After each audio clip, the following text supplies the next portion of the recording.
กุมสังนี่เลยปกัวชาวเวลอัตรังคานินอินเดียรัมสุรคารินาขวาเลยตุยซงเตชินเชียนะตัวรวมมันนะทาร์ UID กันตีไม่ทินักอาหารเสียมตาจุอาดาร์ติเตปอยน์กันละมามิเทนขตินสกอลชินเชียนะอันนี้ไงโดนอันเรียดวางินมิโซรามาอบิกตะกินดูดาลนะอันนั้นสักเลยอะขมินีวังกันหูนังเงมเซนค่ะอันไข่ละกะติจวนตูนายนันรอนทาร์ทโอเลยอะไอ้นั่นสะโจกินในไงตูรินสุดท้ายส่วนมีปุยกันเราจีไอเล่แต่เดวะเช่นขัดินเฮยูไอดีฮีกุดเจตาเตลักอันนี้มิดนาวเตลาเตลักอันนี้ตักอาเฮียนิน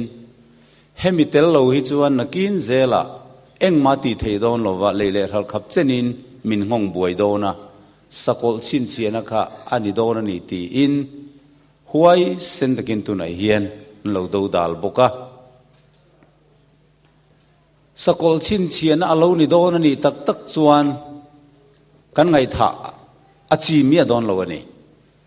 ตินหวยเส้นตะกินที่งำลุปัวกันดูดาลปอไงโดนะอามาเอรอจูอาลูนี่สีเหลาจวนจูลวะกันอินฮัมบวยไม่โดนตีนเดปออาลูนี่เทยบกโดนะจุมินีวังจวนเกนี่ปะเทียนรงบอลจูเดปอกันป้องปงอยรีงวดข้าอัฟูบิกสีแล้ววะจูวังอินใจในเฮียนเองเอาอมเจเลนีพุงดิกตักข้ากันนปวงโดนอันนี้ปะเทียนถูลงไงไทยละทุบวันบุ้งสมปลีจางเรียดะตินวันติรกดังปฐุมนัจวนอริงตะกินตูปอยน์สกอลเลเลมส์ใบบุกินมอนกุตายมอนสลายมอชินเชียนอันไหนจวนจุมิตงไงจวนปะเทียนทินอุรนาอวยน์อัทินอุรนานวะเองมาปลวเสียมจวนอินังะวันติรกเทียงลิมเตมินมูเลเบรามโนมินมัวจวนไม่เล็กาตั้งให้สกินอันนมบกังติทูอรอนสวยนี่เต้นทุบวันบุ้งสมปฐุมสร้างสมเละปรุกะตินมีทรงอเลียนเตนเฮาสาร์เทีนบอยเล่บอยลูปอันกุดดิ่งละมาเอโมอันซาลาเอโมชินเชียนในตีลมาชินเชียนสกอลมิงเอโมมิงนัมบาร์โมในเตเศร้าเหล่าจวนตู้มันเองมาอันเล่เล่อันขลังไทยเหล่านานตีฮีอรอนสวยบกันเอจางสมเละปริยัดนาเฮตาเฮียนฟินอัตูลเซียอลังชูเทียมจวนสกอลนัมบาร์ชูโรเซมีริงนัมบาร์เนเซียจัดชูจารุกสมรุกปรุกันนี่อารมณ์ติเลจัดบกะแห่งทูอันหันเชียร์เฮียนUID ในเราชูเนเลเลรัลไทยเราเนตูร์อันนี้โดนะ UID ในเจวินอันเลยนั้นรัลไทยโดนะนี่สิจวนให้บักไบเบิลสกอลชินเชียนตีค่ะเอาไทยโดนเอ็มมีตีอินไงตัวน่าเราเพียงตาอันนี้เบอร์ไม่อาดังเราเชื่อเลยละไบเบิลทุกวันบุ้งสริจังเนี่ยตินวันติเขาดังปะเทียนนุ่งชินเชียนเก่งอ่ะนิชวนาเฉากับมุบกะตินนี่จวนวันติเขาปลีขโมยเล่ตุยฟินเรียดติเชียดไทยนับเปกันเนน่ะจวนอริงตะกินกันปะเทียนบอยติจวนสลักันชินเชียมาเราจงขโมยเล่ตุยฟินเรียดทิ้งติจูติเชริสุตีอินอาวะติทุกันโมนี่แห่งทุกันเชียร์ที่กันเทียดเทียมเทนันลปันกันซาตันมัลมินสอมสักรสเซอาเมนแต่เฮียนชินเชียนปันนี่กันมุตาอาปะขัดจูสกอลชินเชียนะกุตาเลจลานัยตูร์อันนี้อ่ะปะขัดจูปะเทียนชินเชียนะกุตาเลจลานัยตูร์อันนี้บอกว่าที่ส่วนชินเชียนะปัญญาเฮียนอัปขัดโจกขกันในยังไงอะ อาปนีนี่กันในกบไทยละว่าสกอลชินเชียนในโดนจวนปะเทียนชินเชียนในไทยโดนละว่าปะเทียนชินเชียนกันในรอจวนสกอลชินเชียนในไทยโดนละว่าปักขัดโจกในอ่างายอาปนีนี่ในลวินอาอมไทยบกละว่าคอยมาโจกมิตินินกันในโดนนี่ยจีใบบุกนั่นจิตนี่กันมุตาตาเฮียนินปะเทียนจีใบบุกนะปะเทียนจีใบบุกตู้ติจูอันกูตามอนจลามชินเชียตูร์อาลานิตากันสวยงามสกอลจีใบบุกตู้เตโรจูอันกูตามอนจลามชินเชียเวดอนตาจูโลกเจียงไตละอินเดียขัวเลตุยดิกตักเฟลไฟโซกะเรียดเจียนนตูร์เฮียนกุมสมดันเวลาเชียร์ปุยฮีอาอมเจทีนั่นนี่ตูนมาจังอินตีนอิสราเอลหุนอาโปคานอาโคเวลน้ำดังปนนิเวทว่าเชียร์ปุยฮีจวขาโตกันนี่อันนี้ฟูทีนะตุนทรูมาโรฮิจวนเฮตเชียร์ปุยไม่ใหญ่เฮียนตบลวินข้าอินเดียขัวเลตุยดิกตักเตค่ะชินเชียนดังได้บีก unique identification เป็กตูรินรวมมันนเสียมอาลานียอินเดียเฮียนขัวเลตุยเตอเรียเจียนมีเองจะ population เงกุมตินกันชันชาวดานเล่กันตักเชียดานติเต economic เตรำขัวเลตุยเอ็นกอลไทยนตูร์คานอามาโมเฟียตินอินเดียขัวเลตุยนี่เราดานเราวางรอนจามบางเราลูดรูรอนเปมรูซุมดองรอนอมรูเอโมเองจะเงอมตีปกะเรียดอ่างไอปกะจุมีตันจวนกาดเสียมอันนดูตาขัวเลตุยดิกตักตันอัดร์กาดค่ะเสียมตูร์อันนี้โดนะอัดร์กาดเสียมตูร์อันนี้จัง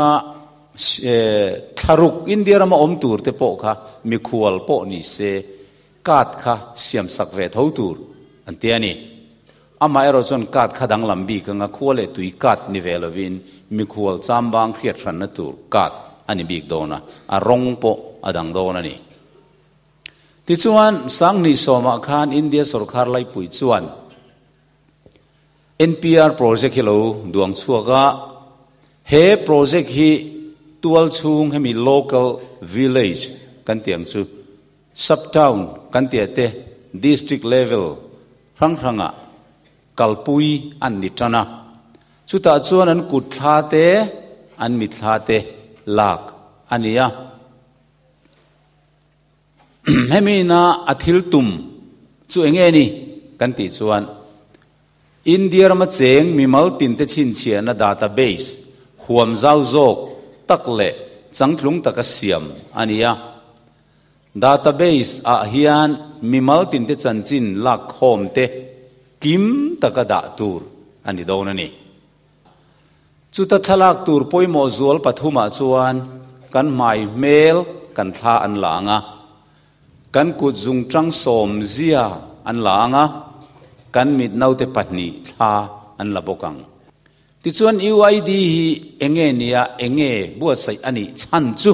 เตียค่ะโต้ยเตียนหันสวยเละมาสปอตอีละกาดเล็มเตะตำเทียเมมาอินบุมนะเตะตำเทียอามาสเบรินเจียกเละเชียร์เทียมเชียร์ปุยมาสักการซาอาสมสริปังากันอมนีนันสวยโมบายโฟนมังอิตลูเลดิ้งออนขัดเซ็ตอันอมตัวตีนพาสปอร์ตในมักตะด้วยสมงัดสวงอันอมตีนแบงก์อคาวน์ห้องมักตะด้วยจะนี่ละสมงัดสวงเซ็ตอันอมตัวนี่ตินคำขบไอตูร์ในเราเมริเทย์ค่ะมักตะด้วยจะสริสมงัดสวงเซ็ตอันอมบกะข้างมีที่ข้าเองเตียเอ็นกอลตูร์เงี้ยอันนี้งะเองตินเงี้ยมากันละกันตีเตปกะเฮมิเชียร์ปุยเล่ขัวเล่ตัวชินเชียนจังเยียนอัจังไกโดนนี่อันเรียอันนี้อดอลเลชวนอินเดียรามีจ้าสมเรียดเจ็ดเฮียนินแบงก์อคาวน์ห้องตูระมานี่นะฟินเฟียนะไอเดนติตี้กันติเรียดเจียนนะคะมูมัลตะกะละในเหลาเตอันนี้เฮติตะกะรัมมีเลสะขัวเล่ตุยกันอินเรียดเจียนเทย silo awang hian van tlang him na kan tiang chu social security antia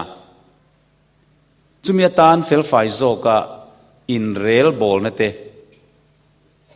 nei ani theina turin heruam man na hi kalpui ania entinan LPG card te kan nei trula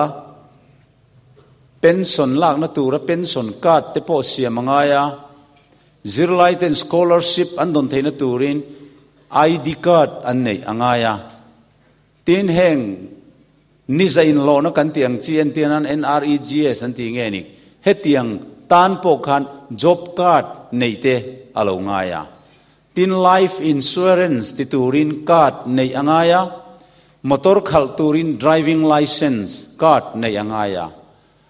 owner ani na tura license card nei te kha alo ngai zela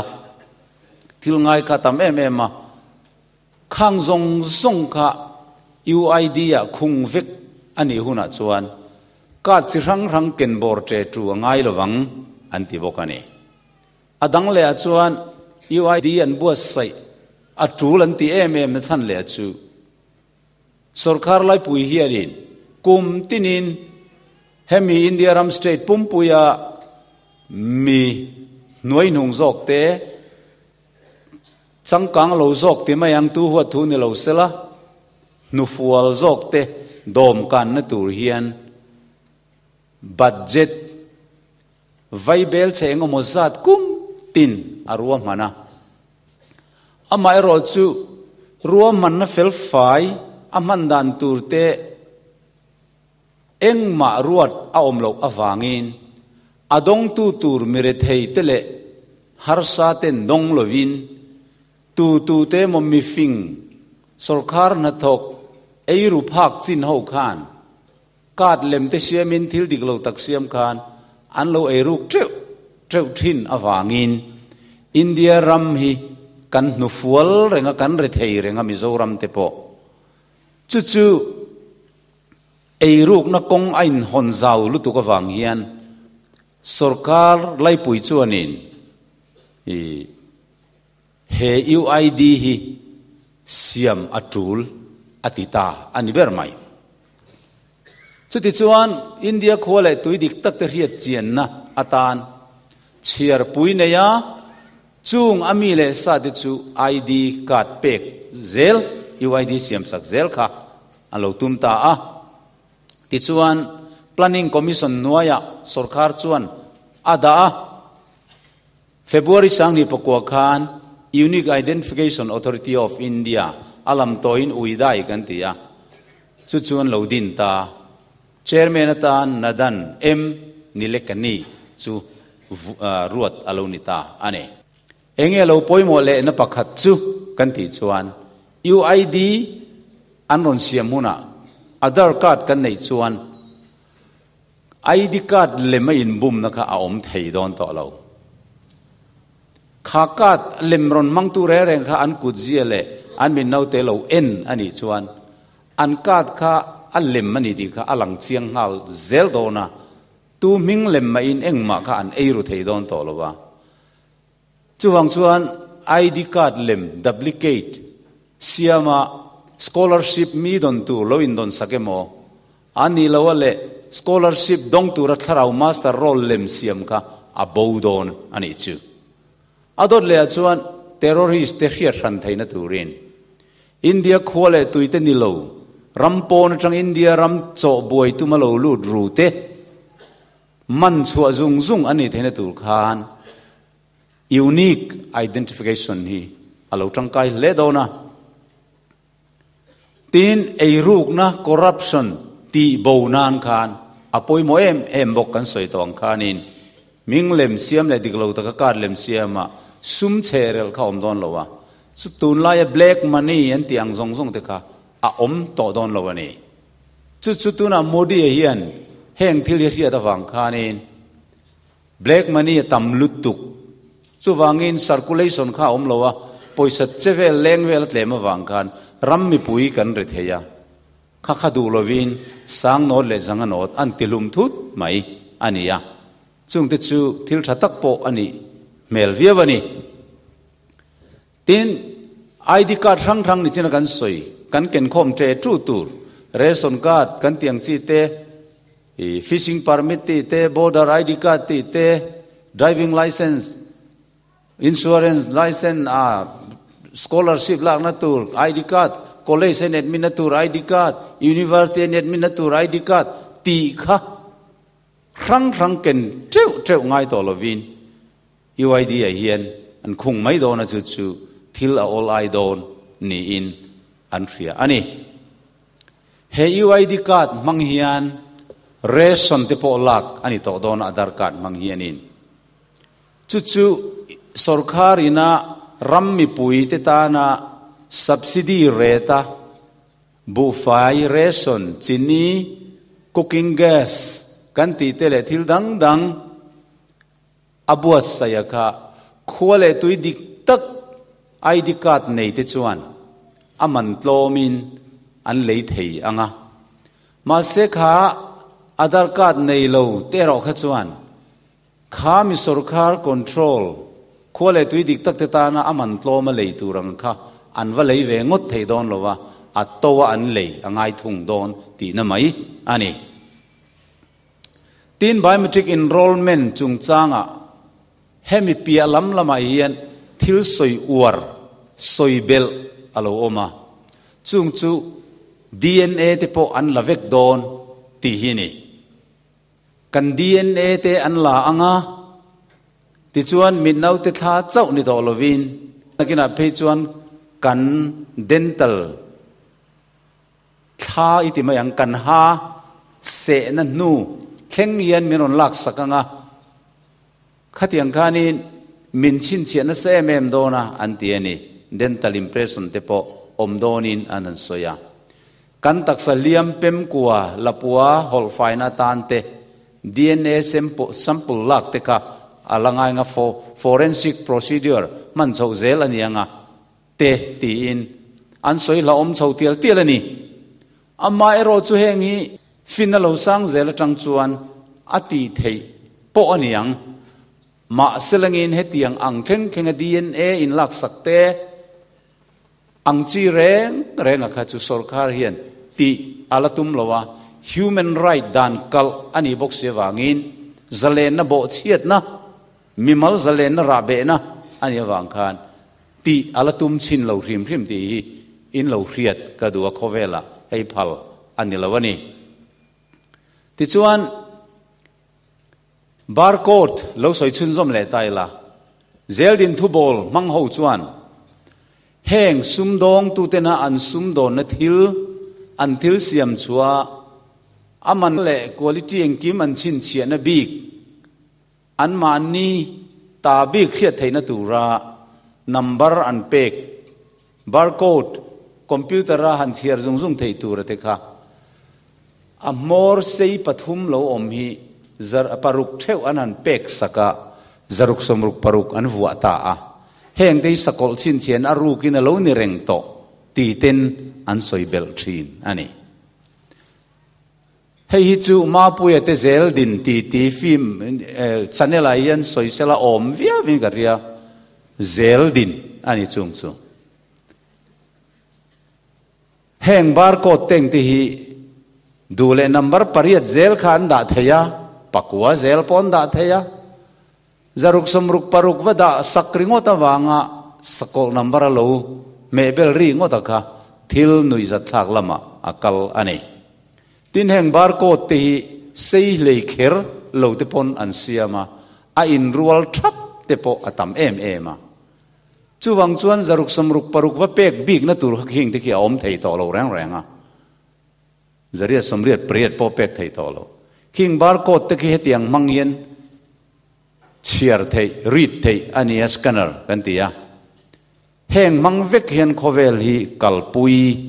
ani to a chuwang chuan khovel hi changkang tel sumdon te po a ol sam tel foreign na kan kal don rengin midnau te tha le kut pha tha la lovin foreign akal thei lo ti hi lo hriaula foreign jin thang chuan in thiat vek kha airport a kan kut tha te min lo lak saka Delhi tangin kan thlok chuak zan lai dar khata ti chuan London khopuya kan truma ka kut pha tha an lo la a ka mit nau te an lo ena ka passport an lo en boka chuta Delhi ya ka kut tha le ka mit nau te tha le ka passport eng kim nen an computer a khan in thun zom ve kan ni wang khan pastor PL biak chona America kalturani misuala ni lo min tia wangin thatakin kan kaltlang le maya America ram kan zu tum chuan chutiang bok chuanin America rama duty ka kan paltlang ngai le custom duty kha tungai mingi passport soro antia kan passport chu kan an entira computer an lo scan ngala kan kut tha an lo la le a kan min nau te an lo la le ngala adik khe pai mi suala ni lo Mizoram mi passport na thok lai Delhi tangan ronti an ron tir chuak lo thlok chuak kha ni America alut thei kan lut tamai ni kan du chen kan zu chama kan hole dona chuti bok chuan airport tina min lo chek le a keima ngei kani midang lem changkual kani lo ti chiang takan hriat theina ka chu ka kut zia le ka mit nau te a in mil thap awangani chu mai chu keima ta na safety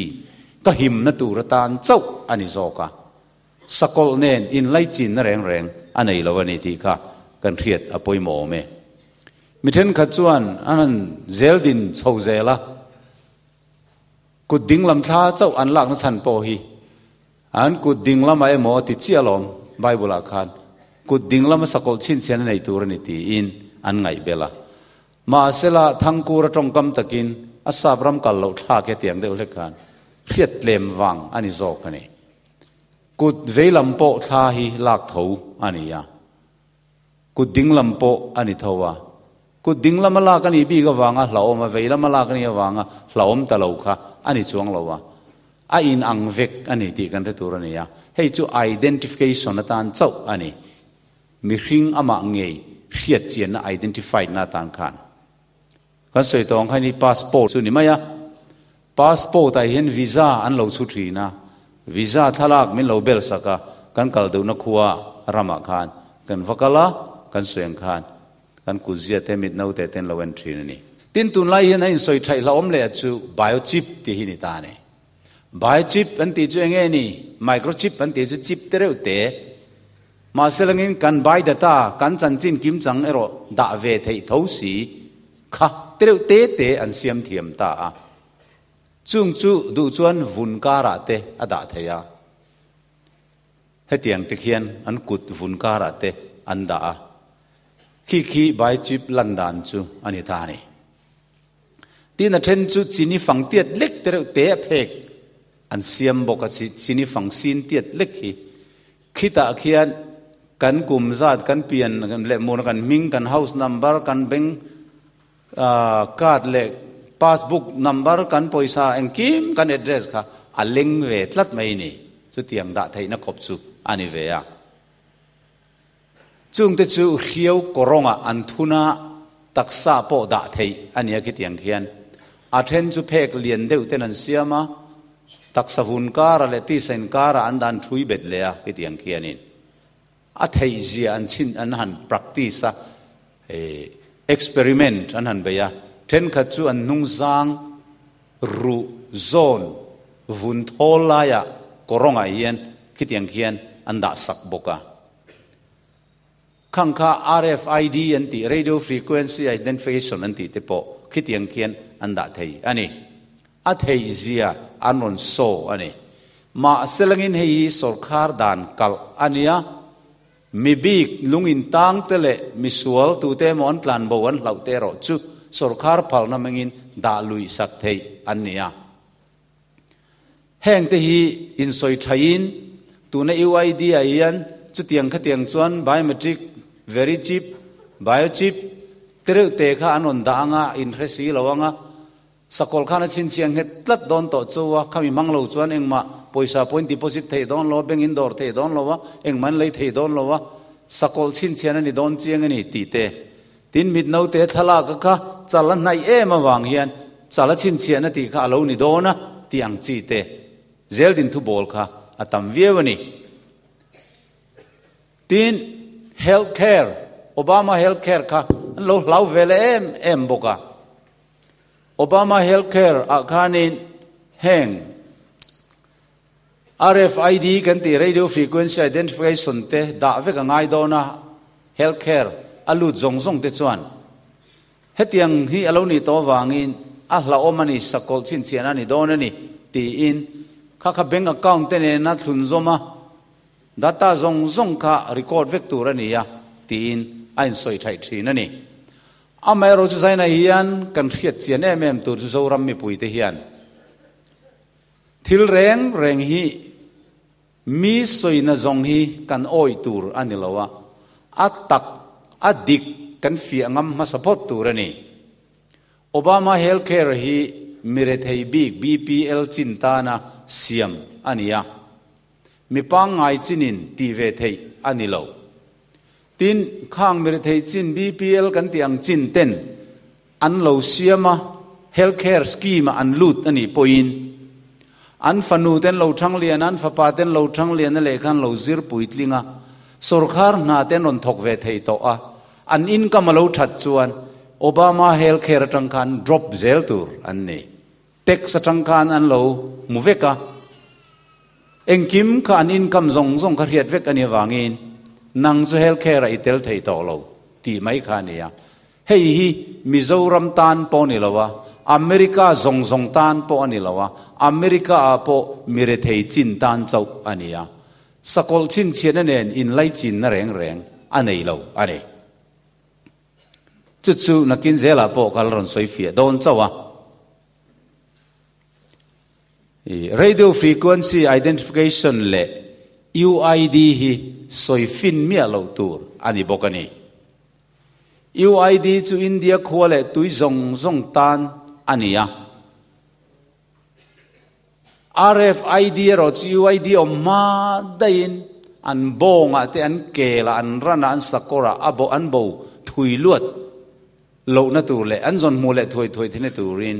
an lo da fer fur to wa mitinin India kher lo point India lo point chu wang chuan ID card ne nian ain ang lo ni ti kha kan re tur ani ya hey India rama steam engine lo lut ma saber kha lo soi tai la tui hu chaknas thilsa ina engine call an tinunga piston an lap tira tangkan rela potkal thei tian han mu chuak ta chu steam engine call India rama an lo tlan tir khan ram huai na tho ni nan nga ya an tong ani mi dam takin an hlaw ani ma se hun local zela ani lo zia an riani khaile kan thu soi a reilu tuk lo nan UID chu sakol chin chiana ani thei do nem ti kha in en tiang UID sakol chin chiana ani thei don lo ti hi zaina hian horopuin zoram mi puite ka hil du chowa Bible thu nen a in mil lo ani ti hi ka soi duwa sakol chin chiana le pathian chin chiana hi naktuk zan lama kan la zir ho thei don chawa zain chun UID chau ka soi ri do na sakol chin chiana ni thei don lo tur zia chau ka soi man don ani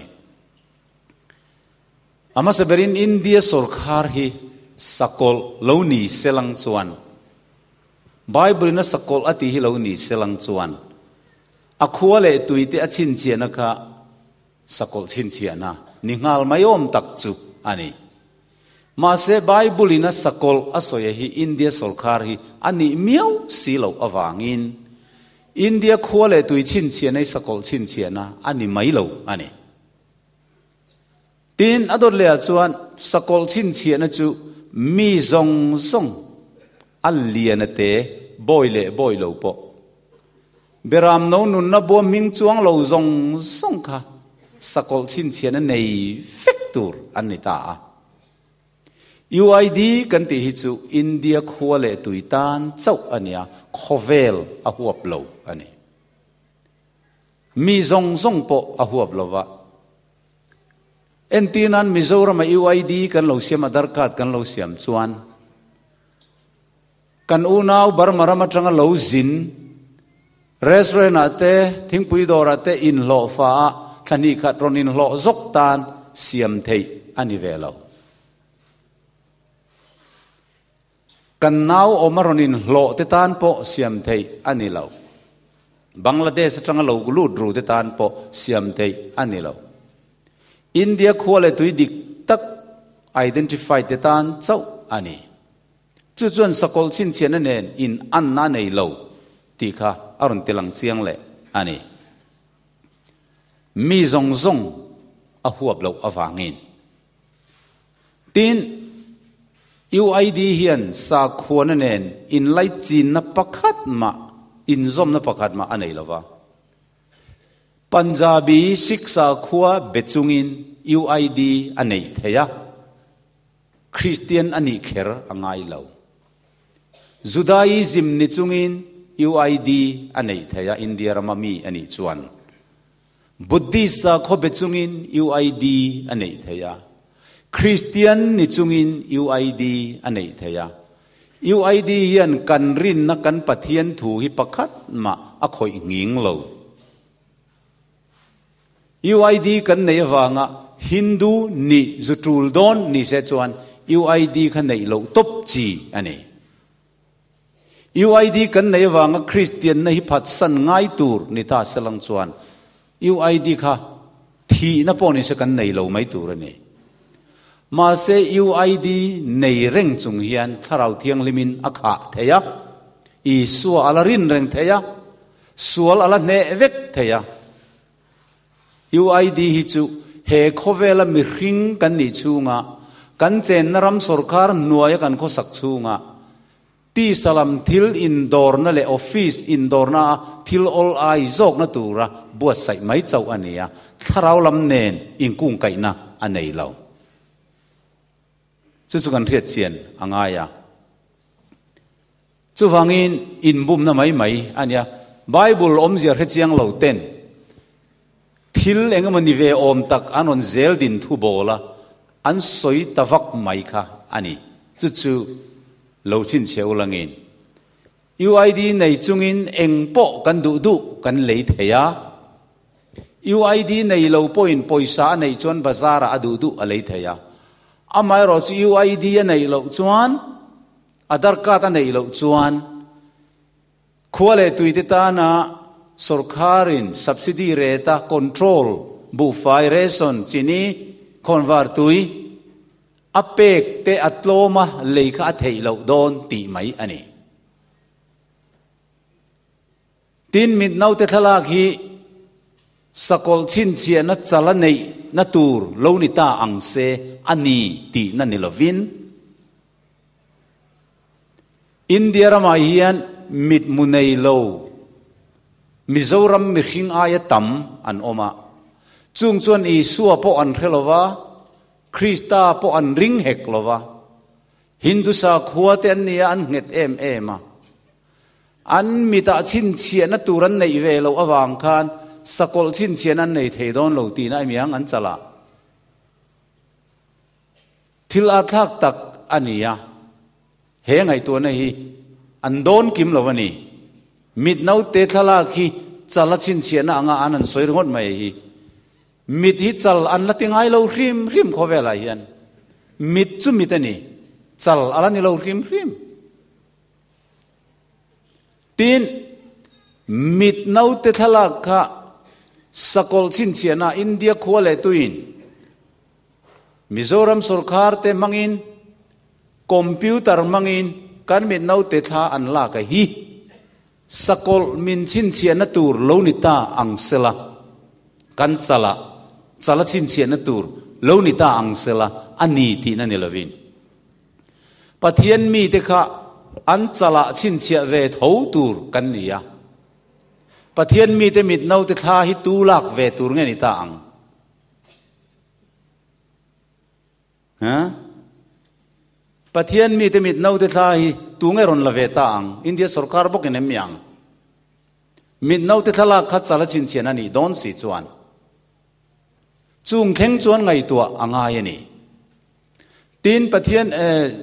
kut pha thala ka kha fingerprint ta kha kuta chin chiana tur alo ni chuan India in computer kan thala ka hi pathian mi te kuta le chala chin chiana tur hi tu computer mangin nge pathian hian aron lak tir veang chu wang chuan he ngai tua na hian tharau lam thil awatheng phak lo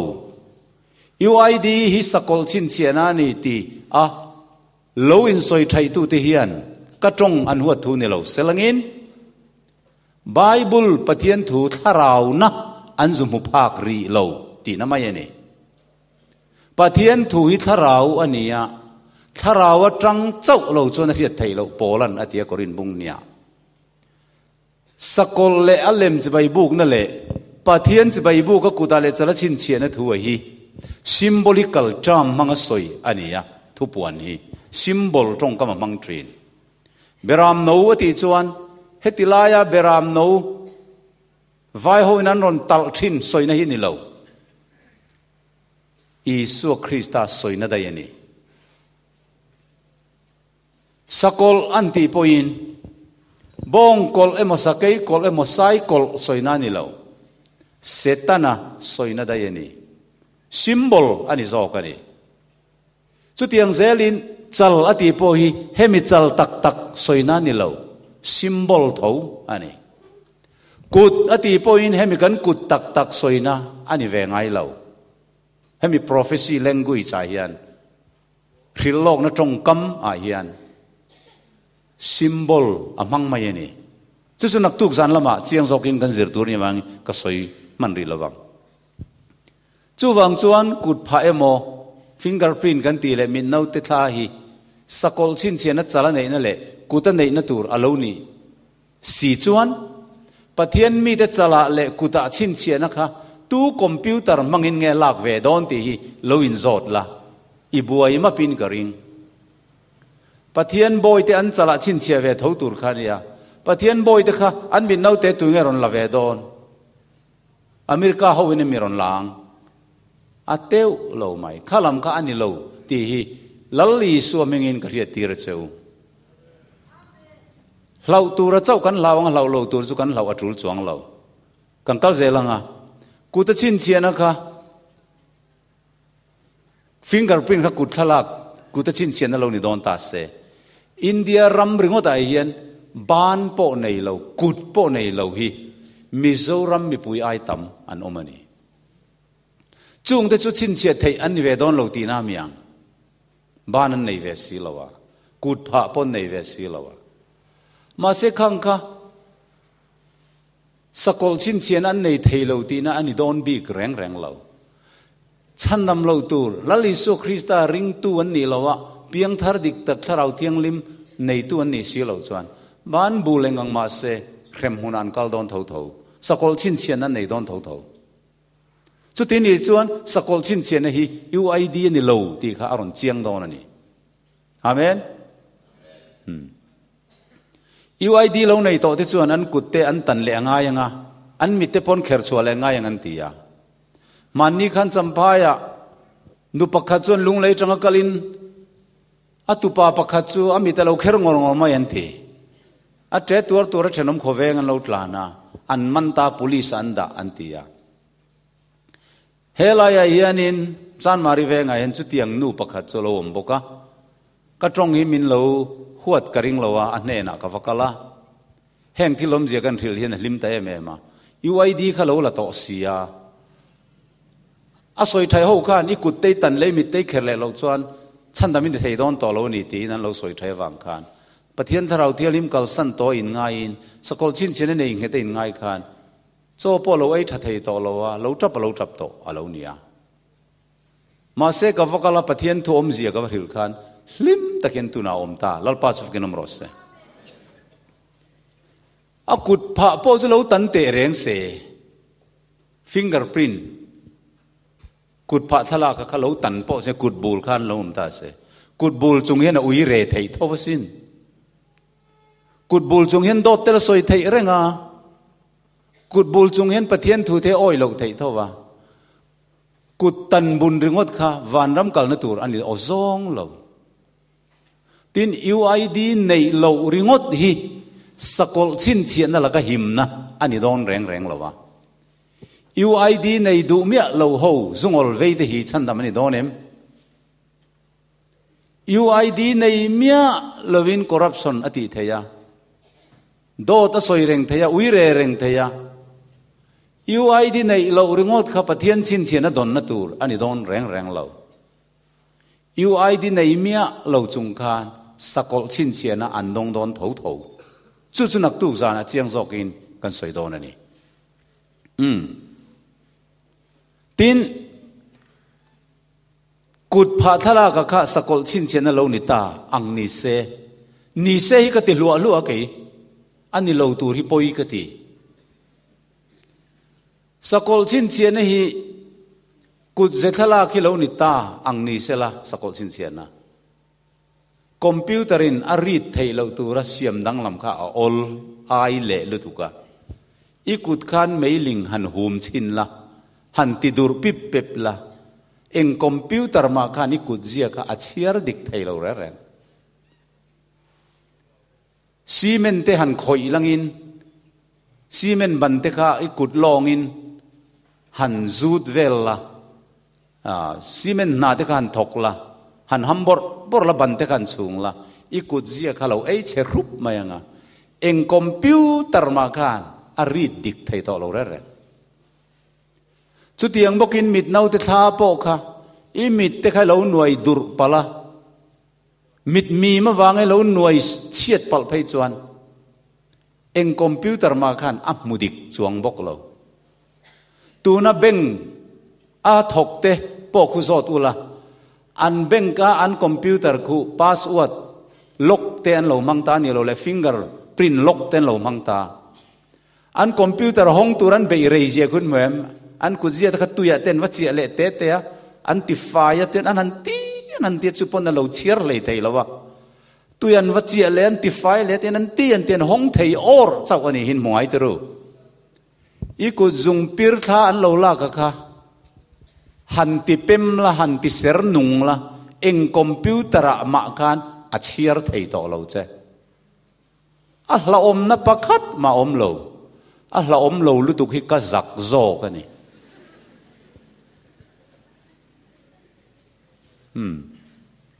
chu tiang zelin bai chip ti te pok helai vun kar te na da thei ngei maya da chu lo da po ni sela idu hunu na i khei chuak theya tu bo window lunga han chu per thep la azo der sakol chin chen nei ta lo ti na ni don ni eng computer eng antenna ma khan a mu phato lo mu thei to lo chu tiang em in setan hi a lo thian te u sakol chin chen hi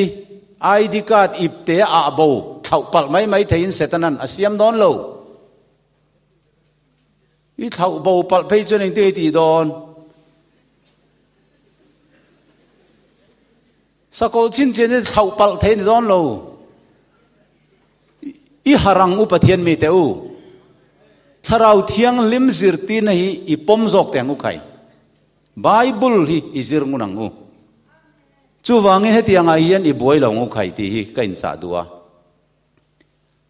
UID nei lo ringot te kha thamuan nan man chi ani lawa khoweli pathian in chinin min thena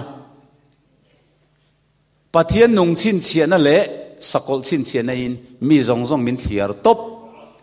tuna Roman Catholic Presbyterian Baptist 7 Day UPC tiang hi pathian a khian a om ve lo beram no nung zui tu te le sakol nung zui tu te in pathian in min thiar top Koran Paul tin denomination tin a hian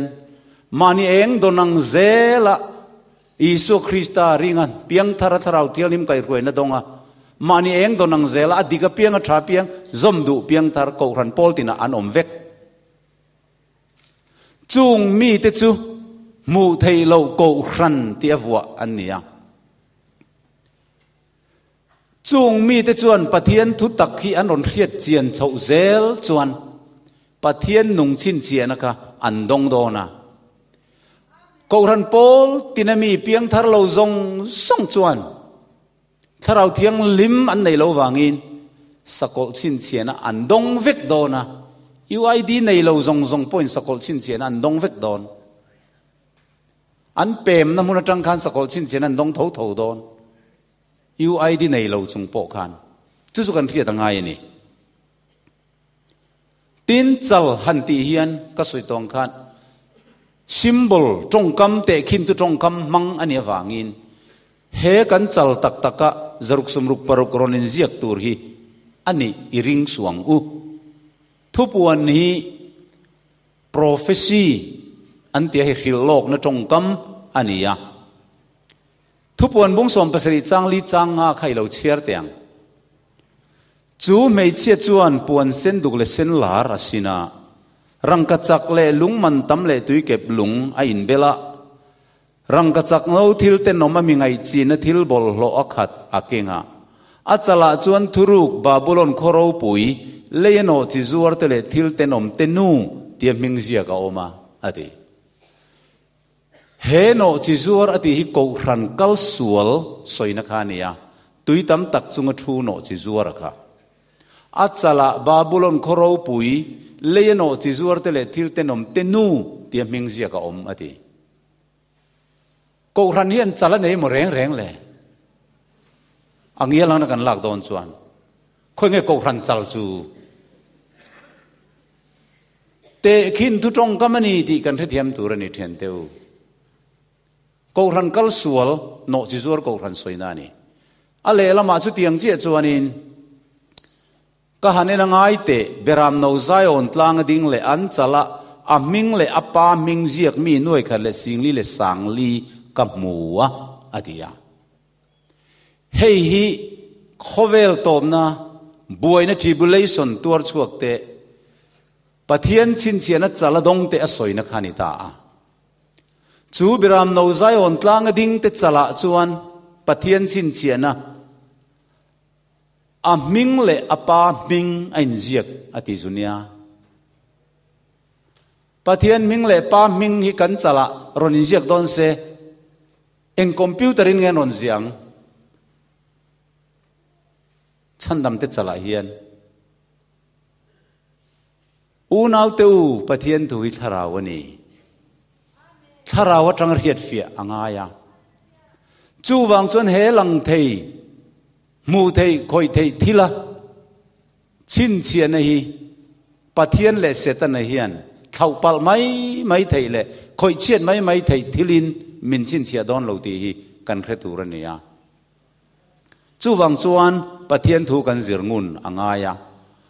kan pathian boy te chuan chala kan chin chia ma lo zong khomol le tui fin ni le ting te chu ti cheri su aron ti hian pathian boy ti chu pathian chibai buk tu te soina khania chandam tur te soina nia chu mi te chala chin chia ve tho tur chu ani si chuan mit nau te thala khayu ID kha sakol thala ka kapu tlat si chuan chala chin chia na nga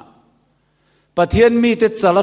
chin chia tur hian pathian mi te mit nau te chu tu lak ve tur nge ti hi ka zot che ni chu wang chuan khatiang zonga ngai tu na kan mang kha ati sa lutuka a khovel lutuka pathian thu atharau na trangin kan po lo ti na ni chu wang chuan pathian thu hi in ngai tlom taka zir angai chala chin chian om je hi naktuk zana kan soi tu ni ma se a mor kalo mu lok don chawa hetiang anga chala computer chip phum te mo ani don lowa hetiang soi tu te zinga mi nan soi pakhat ka riat chu a video ka ena voina po khan a soi thiam khop maya abulami de khanan oi mele mem mai sia tu lai thiam de sang tol tu ka beng sa thak po hianin midang beng huwa ngai lovin 3D mangin kan sel te hian print chuak thei to beng lem dang ka print chuak theya a huwa mai thei te antia tin tu lai khoweli changkang to chalava chin chia turpo hian a ran pa a vazi angai don lova hetiang hian laser mangian tian an vati se wanga ti khan an chala khan sakol chin chen khan rukin an vaziak mai thei ni an tian ni chu tiang ani te pei chun tunga mo him dam om theng le an du khatian ti zeu to mai do na ni mai a an du ma du lo mo kha laser mangan va chin chia thiam phot te chuanin mi zong chala khan ral khatren ti han laser khan ti mai don ti na nianga u nau te u hetiang bum na la ka hian kanin barlut ve tur ni lo reson ka te hi nei lau su khove lai om chungin India poisa not te hi man lau su khove lai om chungin kai sara thil chu kai sara ne na kan pe mayanga pathian thil chu pathian ne na kan pe mai turani amen he khove la kan chen chungin kan sarkar ruai tu te pe pathian ruat an ni ti rombung som pani akhan chu wang an thu te poi engmo chen chu kan sa khuana dip dal lo ni chuan kan som ve mai turani sarkar tan meri nom kan ni mai turani chia pek turan ti pon kan pe ve mai tu zirtir te po khan i su ne na chia choi chung chang a khan zon an pek khan in poisa chu minen ti ro ti ya hei tu lem nge kaisara ania nu kaisara til chu kaisara ne na pe mai de cheu nang peter vakalla ngakuai va chiaro sangai mananga akai han keunga cheng ni imuang chu chu chia pe mai ro ati sarkar ina chia min phut te po hi ram lei lung mi fa te kan ni phot chuan kan koi tur ne lo thuoi takin kan pe mai tur ne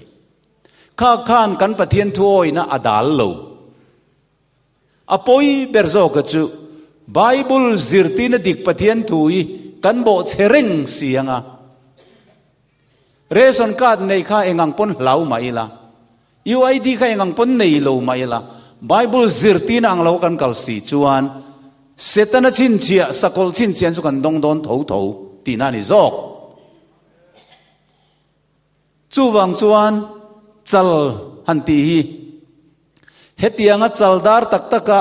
number zaruk samruk poruk ron zia tur ti na po akok lo le zarawa zia tur ti na po akok lo bible in chal ati hi nge Jeremia bunga chang thum lo chiarang an ni chu tiralai thunun na chun pom du chuang lo lungpui ai changin an chal an ti chang ta an lam le du mi alo heta hian chal chung chang ron soi kan hmuwa lungpui ai nan chalan ti changa ain lam le du lo ti hian enge ko min thil theino mem thin lung a sak lutuka an in lam le du lo ti na ni mai lo mi amen chal chuan thin lung kan ngai tu na frontal lobe hemi kan ngai tu na aron entir da yasin an chal kha lung chang takangin an ti saka an in lam le du lo an ti chuan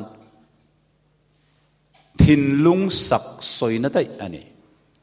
chu wangin sakol chin chian na le pathian chin chian kan nei dan tu rahi kan thin lung lama kan du khan na zona tu nge kan worshipa tu nge chibai kan buka tu rong nge kan bola tu thu nge kan oi zok tia hian min chin chia zok don ani amen chu wangin zan le kan thu jir tu rahi apoi mo deu dona sakol chin chiana kan riat don chuan tu nge sakol hi ti kan rian ma sakangai a sakol apo hello puia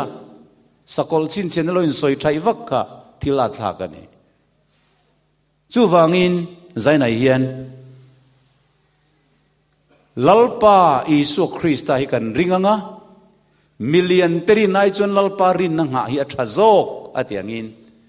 bible chau hi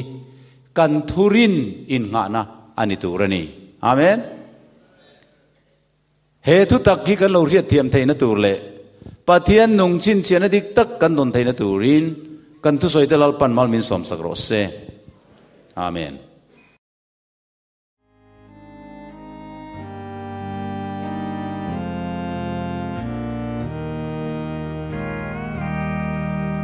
lời xin luôn khoan gì cũng ngã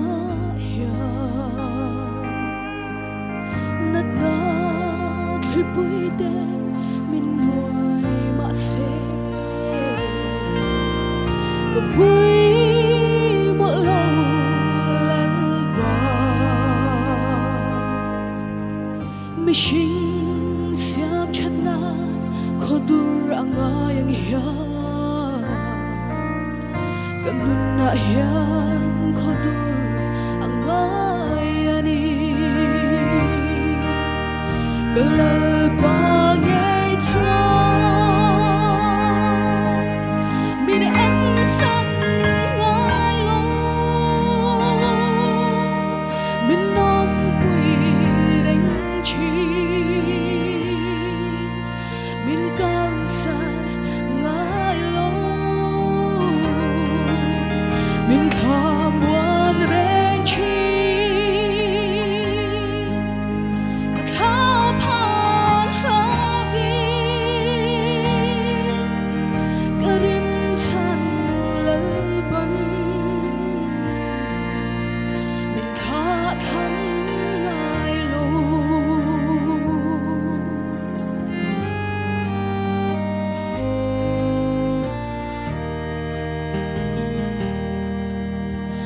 rau đam na min bek te hi ta tan lal pa al hu swang chi ke cha lo hi lal pa ka au thom mi ngày khác sa chin vangi luôn mi tuy bianga along phô chi kalal pa ngay chua min em san ngay lo min nom quy đánh chi min can san ngay lo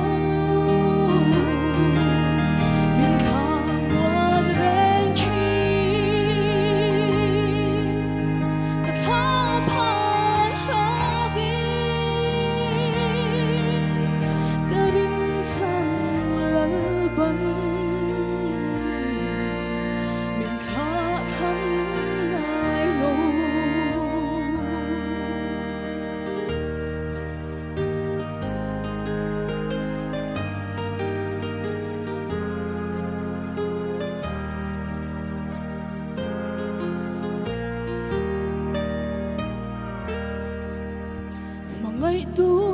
lal pa ita kani kathin lung hi karon hane I khong ngày na bani min kayam che chatuan ram theng thengi râu bùi nơ râm khó bùi môi ạ choa cơ lơ bò nghe choa mình em sân ngay lo mình nom bùi đánh chi mình can sa ngay lo min tham buồn rèn chi ta tha phan ha vi ta rin chan lal ban min tha tham nai lo ta rin chan lal ban mình khá thắm ngài lâu